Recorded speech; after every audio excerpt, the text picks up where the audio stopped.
Hello students, आज आपण SSC maths 1 चा जो अल्जेब्रा आहे युनिट 3 म्हणजेच अरिथमेटिक प्रोग्रेशन याच्या लेक्चर नंबर 3 ला सुरुवात करत आहोत.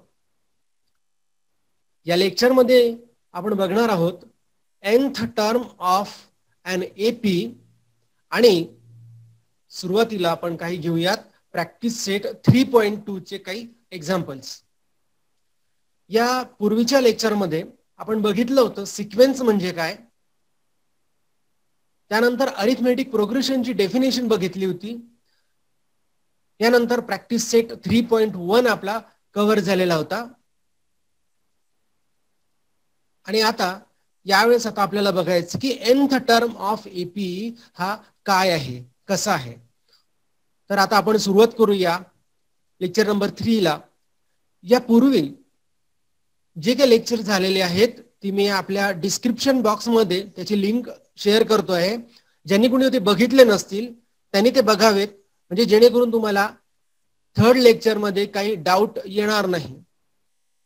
Okay, so let us start. What is nth term of AP? Okay, एक एक्झाम्पल घेऊयात की नेमका AP म्हणजे काय. AP चा nth टर्म म्हणजे काय. AP म्हणजे हे तर तुम्हाला माहितीच आहे, the sequence in which the difference between कन्सिक्युटिव्ह terms is constant. A sequence in which the difference between consecutive terms is constant is known as arithmetic progression म्हणजे AP.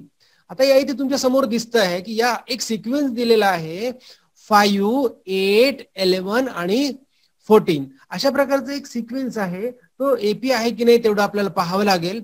आणि जर का तो AP असेल तर मग याचा वापर कसा करणार आहे. मला आता हे माहिती आहे की याच्यामध्ये 5 म्हणजे फर्स्ट टर्म होतो आहे, 8 म्हणजे सेकंड टर्म, 11 म्हणजे थर्ड टर्म, 14 म्हणजे फोर्थ टर्म. असं करत करत करत करत गेलं तर एक विचार मनात येतो की ह्याच्यातला 25वा टर्म कोणता असेल किंवा 50वा टर्म कोणता असेल, 100th टर्म कोणता असेल, असं काढता येईल का. जर आपण विचार करूया की कशा पद्धतीने, समजा मला याच्यामध्ये 100th टर्म काढायचा आहे, म्हणजे T100 कोणता असेल हे जर का आपल्याला बघायचं असेल तर आपण या क्वेश्चनवर जरा विचार करूया. या अरिथमेटिक प्रोग्रेशन वर एक थोडा विचार करूया. आता बघा, the difference between two कन्सिक्युटिव्ह term is 3, बरोबर आहे. T2 मायनस T1 हे आपण एक्सरसाइज पहिल्या प्रॅक्टिस सेट मध्ये बघितलं होतं की 8 मायनस 5, 8 मायनस 5 म्हणजे 3, त्याच्यानंतर 11 मायनस 8 म्हणजे सुद्धा 3 आणि 14 मायनस 11 म्हणजे सुद्धा 3. याचा अर्थ असा झाला की जो डिफरन्स आहे तो डिफरन्स इज कॉन्स्टंट. डिफरन्स जर का कॉन्स्टंट असेल तर तो AP आहे. So we prove now 5, 8, 11, 14 and so on is an AP. आता हा जर का AP असेल तर यामधला फर्स्ट टर्म कोणता दिसतोय तुम्हाला, 5. डिफरन्स किती आहे, 3.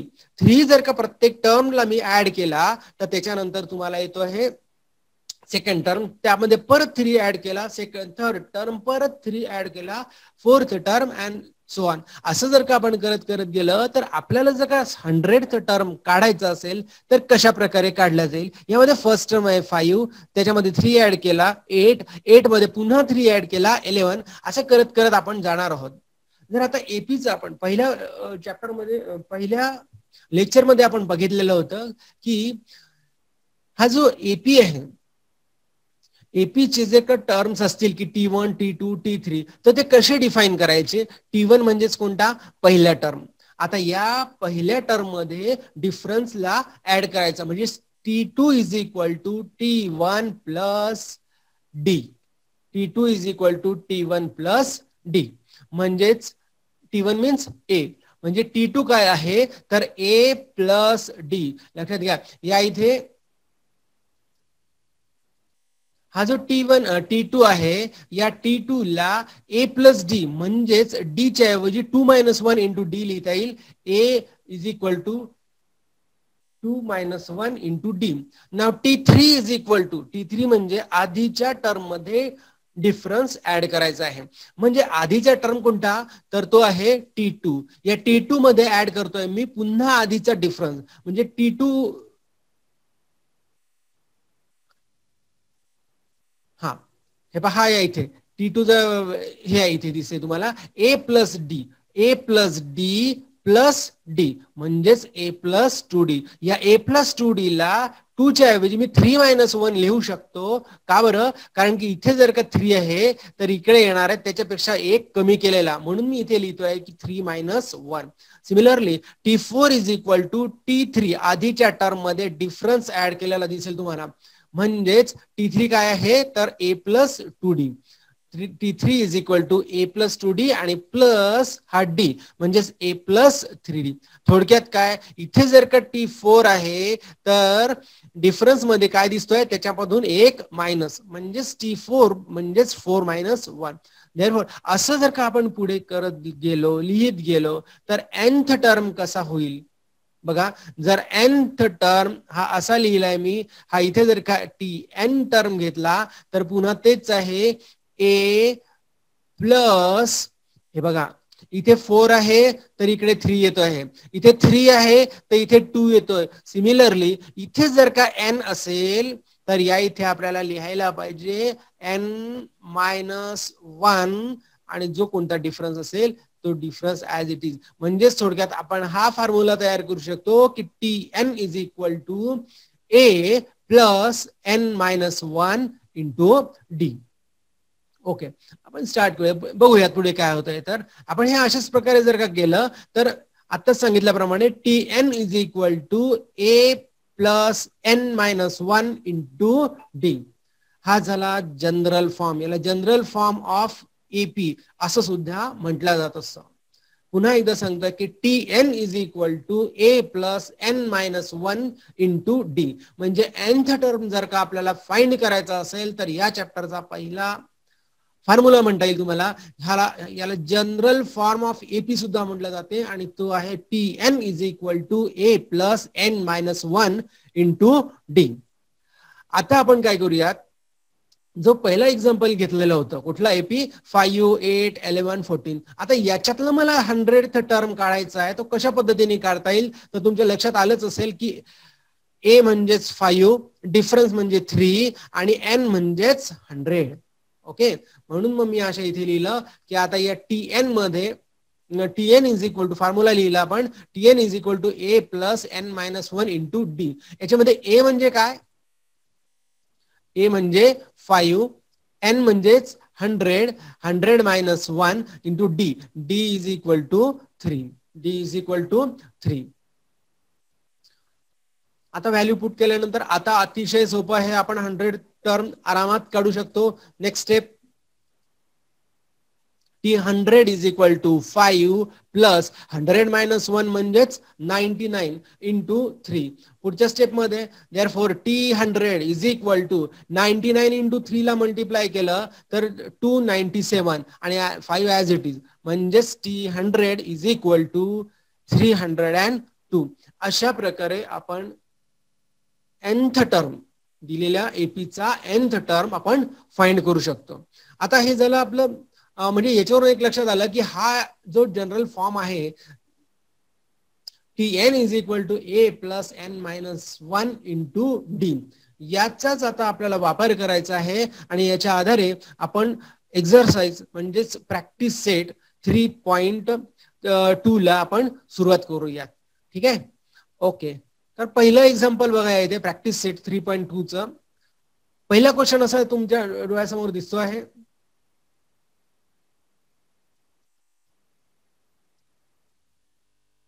Write the correct number in the given boxes from the following. Okay, आता या इथे तुम्हाला दिसत आहे की पहिलं एक्झाम्पल दिलेलं आहे 1, 8, 15, 22. आता हिअर A, आता हे आपण पटापट सांगू शकतो कारण की 3.1 मध्ये या प्रकारची आपली प्रॅक्टिस झालेली आहे. तर मग बघा A इज इक्वल टू, सुरुवात काय असायला पाहिजे याची 1 पासून होते आहे, म्हणजेच A च्या या बॉक्स मध्ये आपल्याला लिहिता येईल A इज इक्वल टू 1. त्याच्यानंतर T1 इज इक्वल टू, पुन्हा तेच आहे T1 म्हणजे पुन्हा तेच असणार आहे 1. T2 is equal to, T2 बघा काय दिसतंय तुम्हाला 8. T2 इज इक्वल टू 8 आणि T3 is equal to 15 and so on. या अशा प्रकारे या फॉर्म आपण भरत गेलेलो आहे. त्यानंतर पुढे आहे T2 minus T1. What is T2? T2 आत्ताच फाइंड केलं आपण, बघितलेलं आहे की T2 इज नथिंग बट 8 आणि T1 म्हणजेच 1. T2 minus T1 is equal to 8 minus 1 म्हणजेच 7. आता T3 म्हणजे 15, इथे लिहू शकतो मी आता इथे T3 इज 15 मायनस T2 म्हणजे किती दिसतंय तुम्हाला? T2 is equal to 8. 15 minus 8 आणि हे सुद्धा आन्सर आला आहे ते 7. म्हणजे therefore the difference is equal to 7. Hence the difference is 7. ह्यातलं सेकंड एक्झाम्पल आता अतिशय सोपं आहे. T1 म्हणजेच 3, 6, 9, 12 मध्ये T1 is equal to 3, T2 is equal to 6, T3 is equal to 9, T4 is equal to 12. No problem. Okay. Now T2 minus T1. Put the values. T2 is 6 minus T1. 6 minus 3 तुम्ही solve करू शकता. 6 minus 3 म्हणजेच 3. पुन्हा T3 minus T2. T3 9, 9 minus 6. पुन्हा 3 येते. Hence the difference is equal to 3. पुढचे examples सुद्धा तुम्ही या पद्धतीने सॉल्व करू शकता. सर्व सेम आहेत एक्झाम्पल. यामध्ये काही खूप असं स्किल नाहीये, आपल्याला फक्त कॅल्क्युलेशन करायचे त्याच्यामध्ये आणि ह्या प्रकारची आपली बऱ्याच प्रमाणामध्ये 3.1 मध्ये प्रॅक्टिस सुद्धा झालेली आहे. तर आपण असं करूयात, नेक्स्ट एक्झाम्पल कडे वळूयात. या नंतरचं जे एक्झाम्पल आहे, क्वेश्चन आहे तो पुढे असा आहे. Decide whether following sequence is an AP. If so, then find 20th term of progression. Okay, आता या इथे बघा तुम्हाला कोणता दिसतो आहे, -12, -5, -2, 9, 16, 23, 30 अशा प्रकारे दिलेला आहे. आणि याच्यावरून आपल्याला तो पहिले आपल्याला डिसाइड करायचा की whether following sequence is an AP. म्हणजे 2 स्टेप्स आहेत. एक तर तो एपी आहे का शोधायचा आहे, आणि जर तो एपी असेल तर त्याच्यातला आपल्याला 20th टर्म म्हणजे TN चा फॉर्म्युला यूज करून N ची व्हॅल्यू 20 पुट करून आपल्याला T20 फाइंड करायचा आहे. ओके, जर आपल्याला एपी प्रूव्ह करायचं आहे याचा अर्थ काय करायचा आहे, the difference between consecutive terms is constant. हेच आपल्याला प्रूव्ह करायचं. म्हणजेच 3.1 मध्ये ज्या पद्धतीने आपण सॉल्व्ह केलं होतं त्याप्रमाणे इथे लिहिलेलं आहे. Here T1 is equal to -12, T2 is equal to -5, T3 is equal to 2, हे 12 अशा पद्धतीने पाहिजे आहे. Okay, T1 is equal to 12, T2 is equal to -5, T3 is equal to 2, हे इथे दिसतंय तुम्हाला, T4 is equal to 9 and so on. आता आपल्याला डिफरन्स काढायचा आहे. हे बऱ्याच प्रॅक्टिस झालेली आहे आपली या प्रकारची. So T2 minus T1 is equal to, T2 means -5 minus हा इथे निगेटिव्ह 12 दिसतोय, इथे निगेटिव्ह 12 इथे लिहिलेला आहे. दोन्ही पण निगेटिव्हला आपण हे घेतला, नंतर इथे येणार आहे पॉझिटिव्ह. म्हणजे -5 + 12 is equal to greater number sign is positive. Subtraction केलं 7 आलेलं आहे आणि पॉझिटिव्ह नंबर ग्रेटर असल्यामुळे याची साइन ही पॉझिटिव्ह 7 दिलेली आहे. हे झाला पहिल्या 2 टर्म्स मधला डिफरन्स. आता दुसऱ्या आणि तिसऱ्या मधला डिफरन्स घ्यायचा. Therefore T3 minus T2 is equal to 2 minus T3 is equal to 2, इथे 2 लिहिला, मायनस -5, T2 मायनस -5. पुन्हा 2 निगेटिव्ह साइन येतात आहे कंटिन्यू, म्हणजेच इथे आपल्याला प्लस लिहावं लागणार आहे. Therefore 2 + 5 is equal to 7. अशा प्रकारे T4 minus T3 is equal to, T4 is 9, T3 is 2, 9 minus 2 is equal to 7. आता हे आपल्या लक्षात आलेलंच आहे की difference between consecutive terms is same.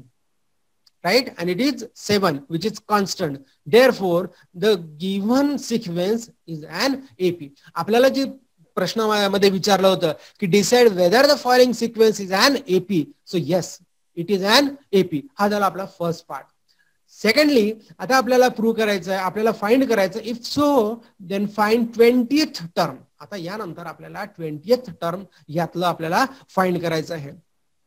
आपण पुढे जाऊयात. 20th टर्म जर का मला फाइंड करायचं आहे तर मी या पद्धतीने हा फॉर्म्युला लिहितो आहे की Tn is equal to A plus n-1 into D. आपण आताच बघितलंय की general form of EP is this. Tn is equal to A plus n-1 into D. Therefore, T20 is equal to, what is A? A is equal to -12. N is equal to 20 minus 1 into the difference is 7. Here, since A is equal to -12 and D is equal to 7. आता आपण याच्यामध्ये value, पहिले formula लिहिला, value put केला. आता आपल्याजवळ काही नाही, फक्त सॉल्व करायचं अल्जेब्रिकली. Therefore, -12, 20 minus 1 म्हणजे 19 into 7. आता 19 into 7 म्हणजेच 133. एक निगेटिव्ह आहे आणि एक पॉझिटिव्ह आहे. अशा सबट्रॅक्शन करून ग्रेटर नंबर पॉझिटिव्ह असल्यामुळे पॉझिटिव्ह साइन द्यायची आपल्याला. Therefore, T20 is equal to 121. अशा प्रकारे हे आपल्याला एक्झाम्पल सॉल्व्ह करता येईल. अतिशय सोपं असं आहे. फक्त यामध्ये फॉर्म्युला तेवढं तुम्हाला लर्न करून ठेवायचं आहे. पुन्हा पुन्हा रिपीट करतोय मी की Tn is equal to A plus n-1 into D. याचा जर का आपण वापर केला तर आपण सहजच एक्झाम्पल सॉल्व्ह करू शकतो. Therefore, 20th term of given AP is 121. लक्षात घ्या विद्यार्थ्यांनो, ही शेवटचं जे स्टेटमेंट आहे हे स्टेटमेंट लिहिणं अतिशय गरजेचं असतं. कारण प्रश्न तुम्हाला विचारलेला आहे की 20th टर्म कोणता आहे, तर त्याचा आन्सर सुद्धा आपल्याला त्याच भाषेमध्ये दिला गेला पाहिजे. 20th term of given AP is 121. अशा प्रकारे पहिला क्वेश्चन आपण बघितला आहे. आता दुसरा क्वेश्चन पाहिला आहे. आता यानंतर आपण पाहूयात थर्ड क्वेश्चन काय आहे. तर थर्ड क्वेश्चन तुमच्या डोळ्यासमोर दिसतो आहे, गिव्हन अरिथमेटिक प्रोग्रेशन इज. आता यांनी ऑलरेडी दिलेला आहे की हा जो काही आहे हा प्रोग्रेशन नाहीये, तर हा AP आहे. आणि आपल्याला त्याच्यामध्ये find 24th term of this progression. काय करणार आहे? येस, Tn चा फॉर्म्युला तुम्हाला यूज करावा लागेल. पहिले जनरल टर्म. आता Tn is equal to A plus n-1 into D. What is A? A is equal to 12. N काय असेल? सॉरी, D काय असायला पाहिजे? तर D म्हणजे दोघांमधला डिफरन्स आहे. आणि N is equal to 24 is also given. म्हणून मग आता काय करायचं, तो जर का अरिथमेटिक प्रोग्रेशन आहे तर प्रत्येक वेळेस गरज नाही लिहायची. मी कालही पण तुम्हाला ते सांगितलं होतं की या दोन मधला डिफरन्स घ्या, पुन्हा या दोन मधला डिफरन्स घ्या, पुन्हा या दोन मधला डिफरन्स घ्या. गरज नाही का? इट इज गिव्हन की given arithmetic progress, it is given that this is arithmetic progression. म्हणजे कुठल्याही दोन कन्सिक्युटिव्ह टर्म मधला डिफरन्स आपण घेतला तरी चालतो. So here A is equal to 12 and D is equal to 16 minus, that is T2 minus T1, म्हणजे 16 minus 12 is equal to 4. And N is equal to किती? आपल्याला 24 फाइंड करायचं आहे. म्हणून मग या फॉर्म्युलामध्ये Tn is equal to A plus n-1 into D मध्ये n ची व्हॅल्यू 24 पुट केली आहे. A म्हणजेच 12 आहे, N म्हणजे 24 आहे आणि D म्हणजेच 4 आहे. आता काही कठीण नाहीये. आता आपण सरळ सरळ सॉल्व्ह करू शकतो. 24 मायनस 1 म्हणजे 23. 23 इंटू 4, 23 इंटू 4 म्हणजेच 92. हा 12 ॲज इट इज लिहिलेला आहे. Therefore, T24 is equal to 12 plus 92. 12 plus 92 म्हणजेच 104.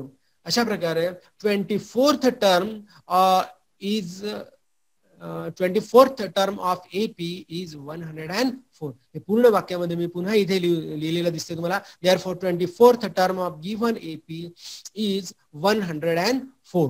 अशा प्रकारे हा थर्ड क्वेश्चन आपण या इथे कंप्लीट करतो आहे. मी हे सर्व सांगत असताना तुम्ही या स्क्रीनशॉट जर का काढले तर तुम्हाला नोट्स लिहित असताना अतिशय सोपे होत जाईल. शक्यतो क्वेश्चन संपला की तुम्हाला स्क्रीनशॉट काढायचे आहेत. ओके, चला नेक्स्ट क्वेश्चन कडे आपण वळूयात. Question number 4. Find the 19th term of following AP. लक्षात घ्या, याच्यामध्ये त्यांनी एपी दिलेला आहे, एपी दिलेला आहे, म्हणजेच आपल्याला फक्त कन्झिक्युटिव्ह 2 टर्म्सचा डिफरन्स काढायचा आहे. Okay, so the given AP is 7, 13, 19, 25. So here A is equal to, what is A? A is equal to 7 आणि डिफरन्स काढत असताना D is equal to T2 minus T1 म्हणजेच 13 minus 7. 13 minus 7 is equal to 6. आणि आपल्याला कितवा term काढायचा आहे? 19th term काढायचा आहे, म्हणजेच n ची व्हॅल्यू आपल्याला पुट करावी लागेल 19. General formula, general term, since Tn is equal to A plus n minus 1 into D. Now put the values Tn, where n is equal to 19, A is equal to 7. n minus 1 means 19 minus 1 into the difference is given 6. ठीक आहे, मग पुढे काय होणार आहे? 19 minus 1 म्हणजेच 18. 18 into 6, इकडचं 7 as it is, and 18 into 6 म्हणजेच 108. 108 plus 7 is equal to 115. अतिशय सोपे या स्टेप्स आहेत. Therefore 19th टर्म म्हणजे T19 is equal to 115 आपल्याला हे आन्सर आलेलं आहे. आणि पुन्हा फायनल आन्सर लिहिणं बाकी आहे. Therefore 19th term of AP is 115. अशा प्रकारे हा चौथा क्वेश्चन आपण सॉल्व्ह करू शकतो. या चौथ्या क्वेश्चन मध्ये, ह्याच्या आधीच्या तिसऱ्या क्वेश्चन मध्ये एकच लक्षात येईल तुम्हाला, फक्त एपी चा फॉर्म्युला पुट करा, त्याच्यामध्ये व्हॅल्यू पुट करा आणि आन्सर आणा. यापेक्षा काहीही नाही. अतिशय सोपा असा क्वेश्चन असतो. 2 किंवा 3 मार्कांसाठी हा विचारला जात असतो या प्रकारचे क्वेश्चन. आता काय केलेलं आहे, यामध्ये सुद्धा तोच आहे. क्वेश्चन नंबर 5 मध्ये पण सेम दिसतंय तुम्हाला. Find the 27th term of following AP. Yes, it is given. AP is 9, 4, -1, -6, -11 and so on. So in solution the given AP is, तर आपण AP लिहिलेला आहे. यामध्ये A is equal to what? तर A म्हणजेच 9. A is equal to 9. Difference means T2 minus T1. What is T2? T2 is equal to 4 minus T1 म्हणजेच 9. So 4 minus 9.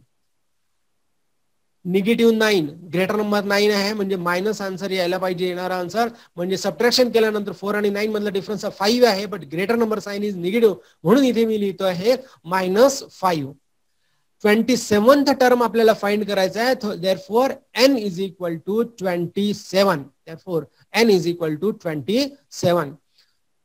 Value put करायची आहे फॉर्म्युला मध्ये. So we write here, since Tn is equal to A plus n minus 1 into D. Put the values where n is equal to 27. Therefore T27 is equal to A is 9. n म्हणजेच 27 minus 1 into difference is -5. Next step मध्ये तेच लिहिणार आहे. 9 as it is. 27 minus 1 म्हणजे 26 into -5. एक positive आहे आणि एक निगेटिव्ह आहे. येणार आन्सर हे निगेटिव्ह असायला पाहिजे मल्टिप्लिकेशन मधलं. therefore 9 minus 130.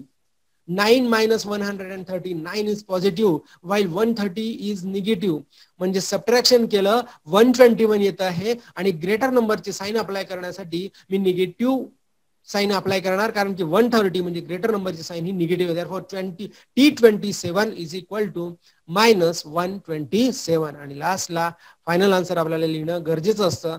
तेच लिहिलं आहे की 27th term of AP is -121. अशा प्रकारे पहिले 5 क्वेश्चन हे जे आहेत अतिशय सोपे आहेत आणि या पद्धतीने आपण काढतो. फक्त फॉर्म्युला टाकायचा, फॉर्म्युला लिहायचा, त्यामध्ये व्हॅल्यू पुट करायची आणि त्याच्यानंतर त्याला सॉल्व्ह करायचं. आता याच प्रकारच्या म्हणजे बेसिक हेच आहे, परंतु क्वेश्चन थोड्याशा पद्धतीने फिरल आहे. बघा काय दिसतंय. Find how many 3 digit natural numbers are divisible by 5. How many 3 digit natural numbers are divisible by 5. पहिले आता 3 digit नॅचरल नंबर्स. पहिला नॅचरल नंबर आहे 100, त्याच्यानंतरचा जो नॅचरल नंबर आहे तो 101, पण त्याला 5 नी डिव्हाइड करता येत नाही. मग पुढचा कोणता असायला पाहिजे? 102 असेल का? नाही. 103 ला पण डिव्हाइड करता येत नाही, 104 ला पण नाही. तर नेक्स्ट नंबर असायला पाहिजे 105. आणि लाईक दिस 110, 115 हे असे जर का आपण नंबर घेतले तर असे किती 3 डिजिट नॅचरल नंबर्स आहे ज्याला की आपल्याला 5 नी डिव्हाइड करता येईल. हे तुमच्या लक्षात आलंच असेल की 100, 105, 110, 115, 120 या प्रकारचे जे काही नंबर्स आहे it will form an AP where difference is 5. आता हे कशा पद्धतीने लिहायचं आहे हे आता आपण पाहूयात. पहिली स्टेप सोल्युशन मध्ये, the 3-digit natural number divisible by 5 are 100, 105, 110 like this. असं करत करत शेवटचा सर्वात मोठा नंबर कोणता आहे तर 999. but it is not divisible by 5. मग 995 is last 3 digit, last greater 3 digit which is divisible by 5. म्हणजे याच्यापासून तयार होते हे एपी. म्हणून the above sequence is an AP. यामध्ये तुम्हाला लक्षात आलंच असेल आतापर्यंत की ए इज इक्वल टू 100. बघा ए इज गिव्हन 100, त्याच्यानंतर डी इज इक्वल टू या दोघांमधलं डिफरन्स आहे तो येतो आहे 5. Let the number be N. आणि याचाच अर्थ काय की हा झाला पहिला टर्म. इकडे बघा हा T1 आहे, हा T2 आहे, हा T3 आहे. असं करत करत गेले तर हा जो 995 आहे हा कुठला तरी nth टर्म घेतलेला आहे. हा कोणता आहे?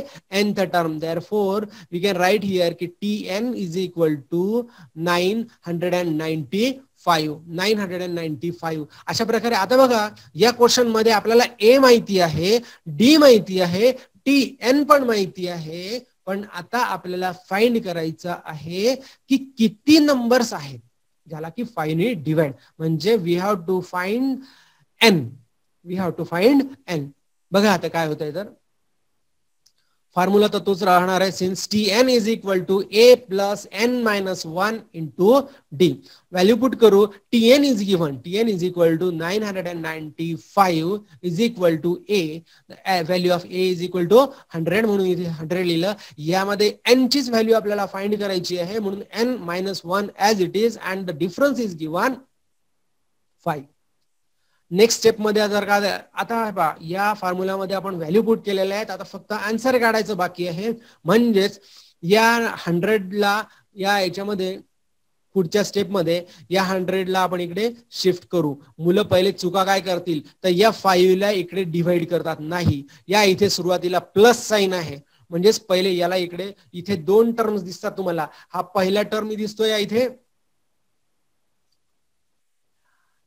हा फर्स्ट टर्म येतो आहे म्हणजे त्यातला, आणि हा सेकंड आहे. तर यामध्ये मध्यभागी जे काही दिसत आहे ते तुम्हाला ऍडिशनची साइन आहे. म्हणून मग मला काय करावं लागणार आहे, सुरुवातीला याला मला टर्न करावं लागणार आहे, ट्रान्सफर करावं लागेल या 100 ला इकडे. म्हणून पुढच्या स्टेप मध्ये मी इथे लिहितोय. मुलांच्या चुका इथे होतात, होऊ नये म्हणून सांगतोय. Therefore 995 minus 100 is equal to n minus 1 into 5.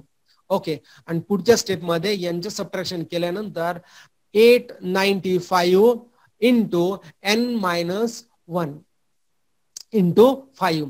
आता n मायनस 1 इंटू 5 आहे म्हणजे या 5 ला आता इकडे शिफ्ट करता येईल मला. इकडे मल्टिप्लिकेशन आहे तर याच्यामध्ये शिफ्ट करत असताना डिनॉमिनेटर मध्ये जाणार आहे तो, म्हणजेच त्याला डिव्हिजन याच्यामध्ये लिहावं लागेल डिनॉमिनेटर मध्ये. पुढची स्टेप ही अशा पद्धतीने राहील 895 upon 5. 895 upon 5 is equal to n minus 1. 5 ने 895 ला डिवाइड केल्यानंतर 179. आता यानंतरची पुढची जी स्टेप आहे यामध्ये तुम्हाला माहितच आहे आता की हा जो निगेटिव्ह 1 आहे याला इकडे ट्रान्सफर करून टाका. या निगेटिव्ह 1 चा इकडे ट्रान्सफर होत असताना तयार होईल पॉझिटिव्ह 1. म्हणजे नेक्स्ट स्टेप ही अशी दिसेल तुम्हाला, n is equal to 179 plus 1 and it is equal to 180. 180. म्हणजे अशा प्रकारे लास्ट आन्सर आपल्याला पूर्ण वाक्यामध्ये लिहावं लागेल. Therefore there are 183 digit numbers which are divisible by 5. अशा प्रकारे 183 डिजिट नंबर्स आहेत ज्याला की 5 ने आपण डिव्हाइड करू शकतो.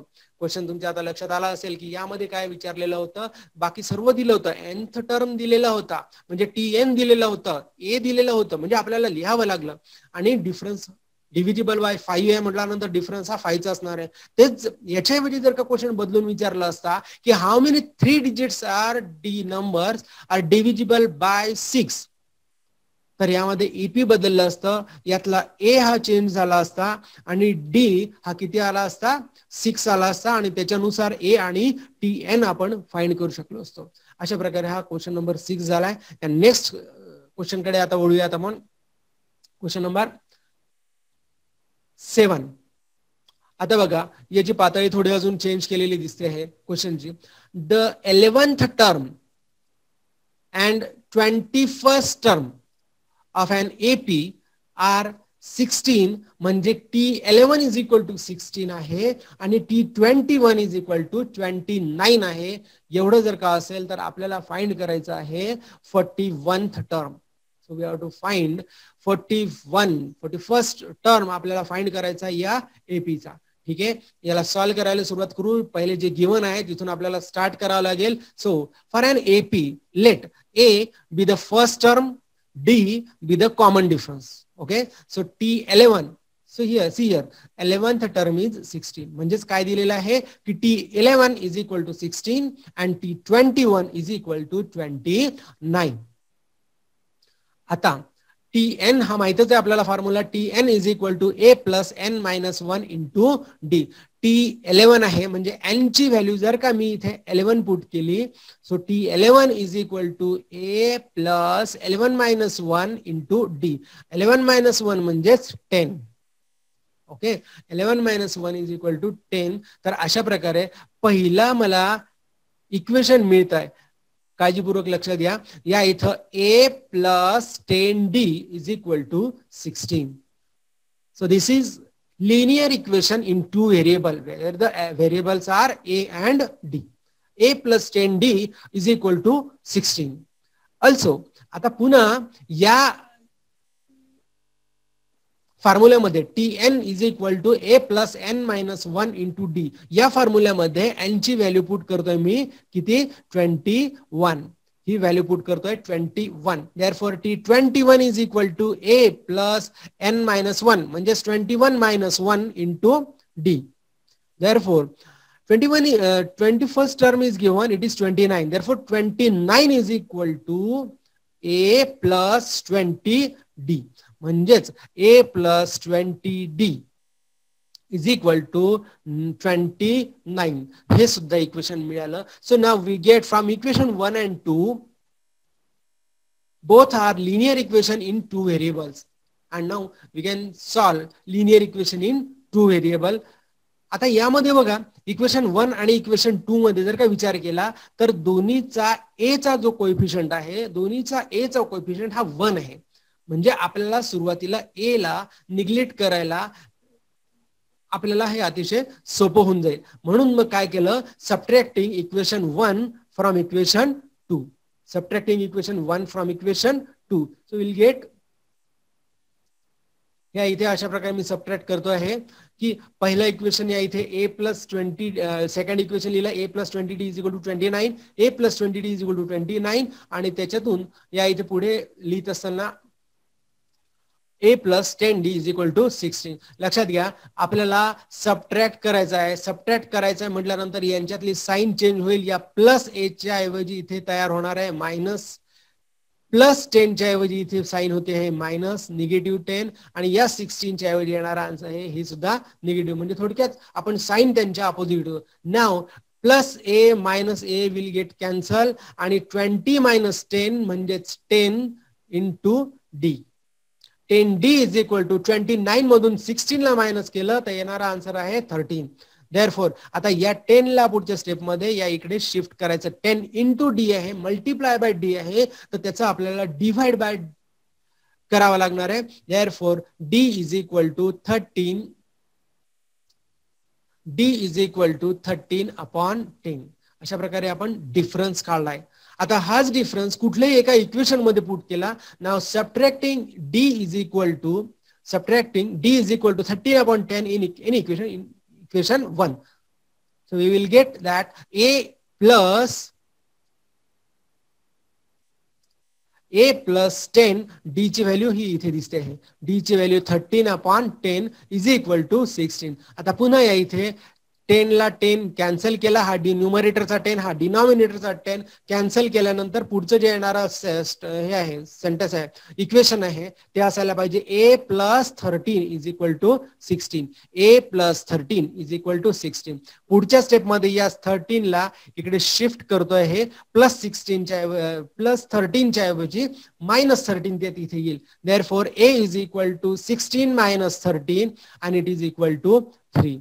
अशा प्रकारे आता आपल्याला a पण माहिती झालेला आहे आणि d पण माहिती झालेला आहे, ज्यामध्ये a इज इक्वल टू 3 आणि d इज इक्वल टू 13/10 किंवा याला आपण 1.3 लिहिलं तरी सुद्धा चालेल. आता यानंतर आपल्याला पुढे काय विचारलेलं आहे, find 41st term of NAP. आता इथे पुन्हा जनरल फॉर्म्युला आपल्याला लिहावा लागेल. म्हणजे जनरल फॉर्म्युला कुठला, तर TN इज इक्वल टू, या इथे लिहायला पाहिजे मी, TN is equal to A plus bracket मध्ये N-1 इंटू डी. बस आता हा फॉर्म्युला लिहिल्यानंतर आपल्याला सहजासहजी याची व्हॅल्यू पुट केल्यानंतर आन्सर येणार आहे. a is equal to 3. A हा इथे 3 दिलेला आहे. 41st फाइंड करायचं म्हणजे 41 - 1 इंटू 13 पुढच्या स्टेप मध्ये असं येईल 3 + 40 इंटू 13/10. या 10 × 10 10 4 40 आणि 13 इंटू 4 म्हणजे 52. 3 as it is 52 + 3 is equal to 55. अशा प्रकारे आपण 41st टर्म हा फाइंड करू शकलो. Hence the 41st term of an AP is 55. अशा प्रकारे हे तुम्हाला करावं लागेल. अतिशय सोपं असं एक्झाम्पल होतं.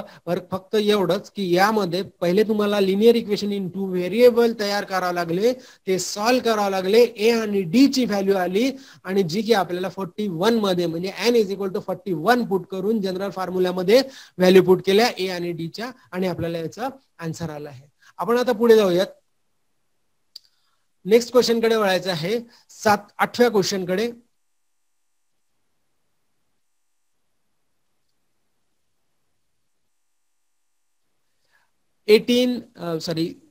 11, 8, 5, 2. In this AP, which term is 151? म्हणजे आता बघा हे असं पुढे पुढे पुढे पुढे गेला तर यानंतर केव्हा तरी या इथे 151 येणार आहे.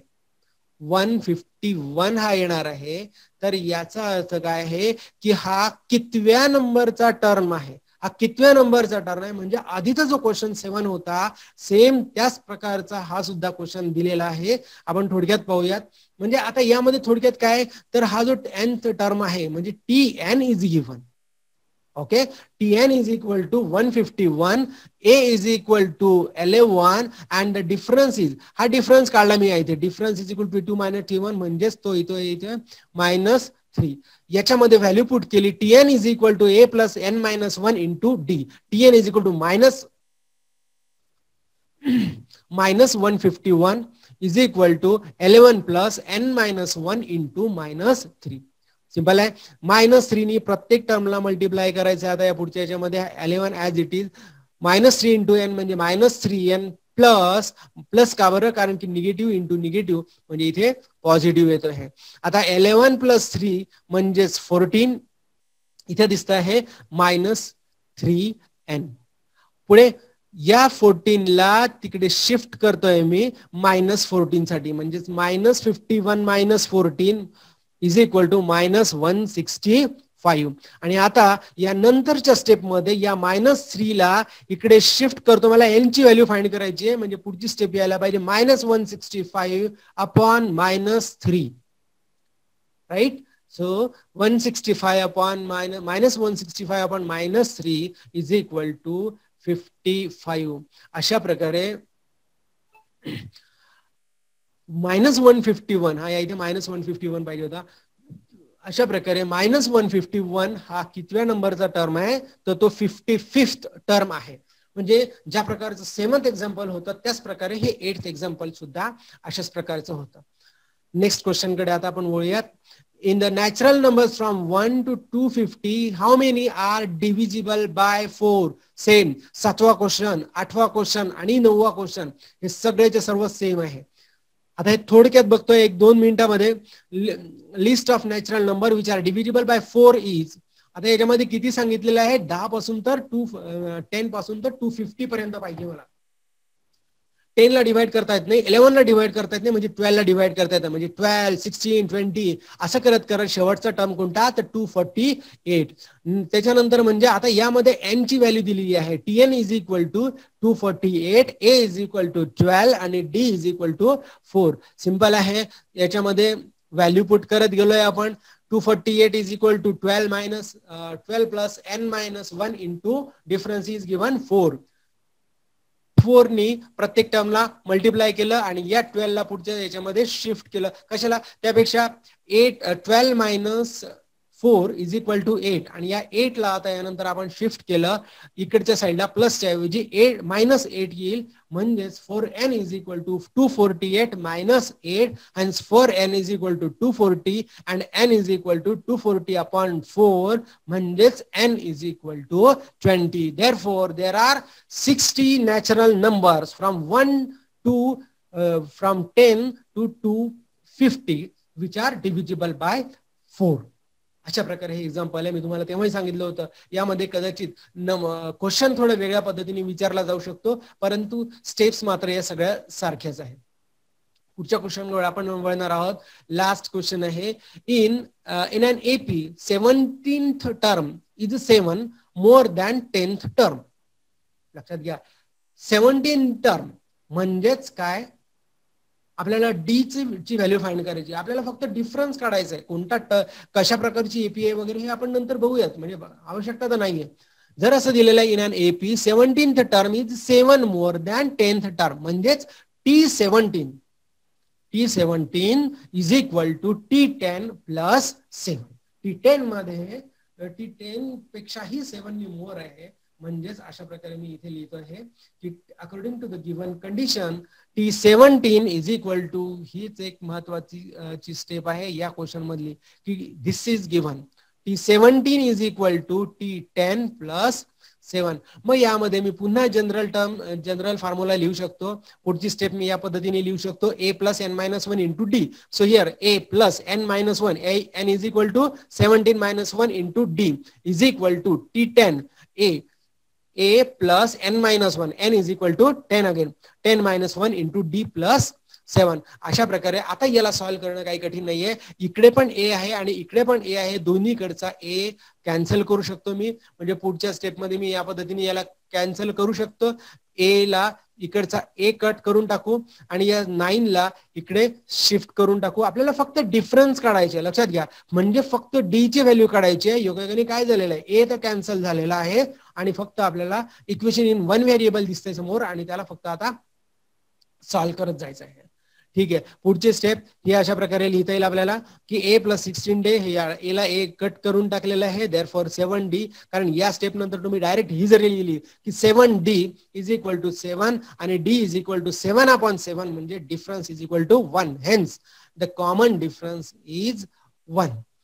अशा प्रकारे एक्झरसाइज प्रॅक्टिस सेट 3.2 आणि nth टर्म काय आहे हे सगळं आपण एका या लेक्चर मध्ये बघितलेलं आहे.